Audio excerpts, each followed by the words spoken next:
એક જે રિટાયર્ડ સરકારી કર્મચારી છે એમની સાથે છેતરપિંડી 6,05,000ની છેતરપિંડીનો મામલો દર્જ કરવામાં આવેલો હતો સાયબર ક્રાઇમ સેલમાં, જેમાં એમના 2 ક્રેડિટ કાર્ડ, એક્સિસ બેંક અને આઈસીઆઈસીઆઈ બેંકના જે 2 ક્રેડિટ કાર્ડ હતા એમનાથી ઘણી બધી ખરીદી એમની જાન બહાર કરવામાં આવી અને એ મુજબની એક ફરિયાદ અહીંયા નોંધવામાં આવી હતી.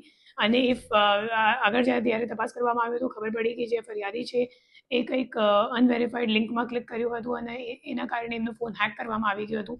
અને જે ક્રિમિનલ છે એ લોકો છેલ્લા 1.5 મહિનાથી એમના ફોન ઉપર નજર રાખતા હતા. અને જ્યારે રિટાયર થઈ ગયો, એમના પેન્શનના પૈસા હતા 6 લાખ રૂપિયા, એમના અકાઉન્ટમાં જે રીતે પૈસા આવ્યા તો તે રીતે જે આરોપીઓ છે એ લોકોએ ખરીદી કરવાનું શરૂ કર્યું. અને એ લોકોએ ફ્લિપકાર્ટ, જે મુખ્ય આરોપી છે વિષ્ણુ પ્રતાપ સિંહ, જેને અમે લોકોએ ગ્વાલિયર ખાતેથી ધરપકડ કરી છે, એ જે મુખ્ય આરોપી છે એ ફ્લિપકાર્ટમાં લોગિન કરીને, મતલબ ફરિયાદીના ફ્લિપકાર્ટમાં લોગિન કરીને એમનું જે સેફ્ડ ક્રેડિટ કાર્ડની વિગત હતી તો એ વાપરીને પછી એમાંથી આઈફોન 17 પ્રો મેક્સની ખરીદી કરી અને એની ડિલિવરી લીધી કોલકાતામાં. તો જે ઓર્ડર કરવાની કામગીરી હતી એ ગ્વાલિયરથી કરવામાં આવ્યું અને જે ડિલિવરી છે એ લેનાર અમિત મોંડલ કરીને છે, જે આપણા આરોપી તે વિષ્ણુ પ્રતાપ સિંહ એમનો ભાઈબંધ છે અને એ કોલકાતાનું રહેવાવાળો છે અને એમને ડિલિવરી લીધી છે. એના સિવાય એ લોકોએ મેકબુક અને ગોલ્ડ કોઇન્સ પણ જે આપણા ફરિયાદી છે એમના ક્રેડિટ કાર્ડથી પરચેસ કર્યું છે. એ લોકો આખા ગ્રુપ તરીકે કામ કરે છે. એક ઓર્ગેનાઇઝ ક્રાઇમ જેવું છે, જેમાં જે એપીકે ફાઇલ છે એ બનાવવાવાળા અને સર્ક્યુલેટ કરવાવાળા મૂળ હરિયાણાના છે.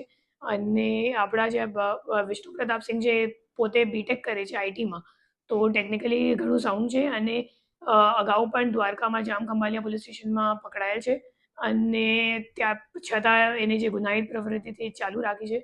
અને એમનો જે ભાઈબંધ છે અમિત મોંડલ, એ પોતે પણ સેકન્ડ યરનું કોલેજમાં અભ્યાસ કરે છે કોલકાતામાં. અને એના સિવાય એક એનઆઈટીનો ધનબાદનો પણ એમનો સહ આરોપી છે. તો હાલ આ દિશામાં તપાસ ચાલુ છે અને આખી જે એમની ગેંગ છે એમને પકડવા માટે અમે લોકો પ્રયત્ન કરી રહ્યા છીએ.